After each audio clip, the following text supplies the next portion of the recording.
हिंदी भाषा की उत्पत्ति, विकास और उसके ऐतिहासिक योगदान को समझने के लिए हमें विभिन्न पहलुओं पर विचार करना होगा। आइए इसे विस्तार से समझते हैं। 1. हिंदी भाषा की उत्पत्ति और उद्गम।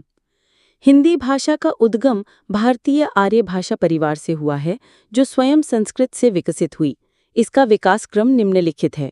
संस्कृत 1500 ईस्वी पूर्व से 500 ईस्वी पूर्व, वैदिक संस्कृत से शास्त्रीय संस्कृत तक, पाली और प्राकृत 500 ईस्वी पूर्व से 500 ईस्वी तक, बौद्ध और जैन ग्रंथों में प्रयुक्त, अपभ्रंश 500 ईस्वी से 1000 ईस्वी, प्राकृत के बाद की भाषा जिससे आधुनिक भारतीय भाषाएं विकसित हुईं। खड़ी बोली और हिंदी 1000 ईस्वी के बाद अपभ्रंश से विकसित होकर दिल्ली मेरठ क्षेत्र की खड़ी बोली से आधुनिक हिंदी का जन्म हुआ। हिंदी भाषा का कालखंड और विकास। हिंदी के विकास को निम्न कालखंडों में बांटा जा सकता है। क. आदिकाल 1400 ईस्वी। इस दौरान अपभ्रंश से पुरानी हिंदी यानी देवनागरी लिपि में उदय हुआ। अमीर खुसरो ने हिंदी उर्दू मिश्रित रचनाएं लिखीं। ख. भक्तिकाल 1400 से 1800 ईस्वी। कबीर, सूर, तुलसीदास, मीराबाई जैसे संत कवियों ने हिंदी को जनभाषा बनाया। ब्रजभाषा और अवधी साहित्यिक माध्यम बनी, जैसे रामचरितमानस। ग. आधुनिक काल 1800 ईस्वी से वर्तमान। भारतेंदु हरिश्चंद्र यानी हिंदी नवजागरण के पिता ने हिंदी को राष्ट्रीय पहचान दी। महात्मा गांधी ने हिंदी को राष्ट्रभाषा का दर्जा देने की वकालत की। 1949 में हिंदी को भारतीय संविधान द्वारा राजभाषा घोषित किया गया। 3. हिंदी शब्द की उत्पत्ति।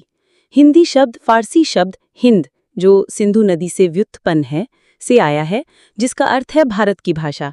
अमीर खुसरो ने 13वीं सदी में सर्वप्रथम हिंदवी शब्द का प्रयोग किया। मुगल काल में फारसी हिंदी मिश्रित रेखता भाषा प्रचलित हुई। 4. हिंदी भाषा का वैभव और विशेषताएं। सरल व्याकरण, संस्कृत की तुलना में आसान वाक्य संरचना, विशाल साहित्य, भक्तिकाल से लेकर आधुनिक कविता, उपन्यास और पत्रकारिता तक। लचीलापन, अंग्रेजी, उर्दू, संस्कृत और क्षेत्रीय भाषाओं के शब्दों को आत्मसात करने की क्षमता। वैज्ञानिकता, देवनागरी लिपि ध्वन्यात्मक है, जिसमें जैसा लिखो वैसा पढ़ो का सिद्धांत लागू होता है। 5. हिंदी की उपयोगिता। राजभाषा, केंद्र सरकार की आधिकारिक भाषा। संचार का माध्यम, 50 करोड़ से अधिक लोगों की मातृभाषा और 120 करोड़ भारतीयों की संपर्क भाषा।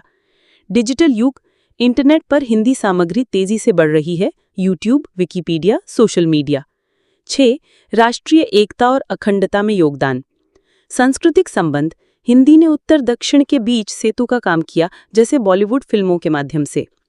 राष्ट्रीय नारे, वंदे मातरम बंकिम चंद्र चटर्जी और स्वराज मेरा जन्मसिद्ध अधिकार है बाल गंगाधर तिलक ने हिंदी और मराठी में गूंजे।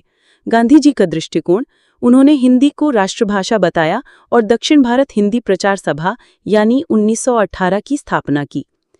8. सबसे अधिक विकास का काल। हिंदी का सर्वाधिक विकास भक्तिकाल 14वीं से 17वीं सदी और आधुनिक काल 19वीं सदी के बाद हुआ।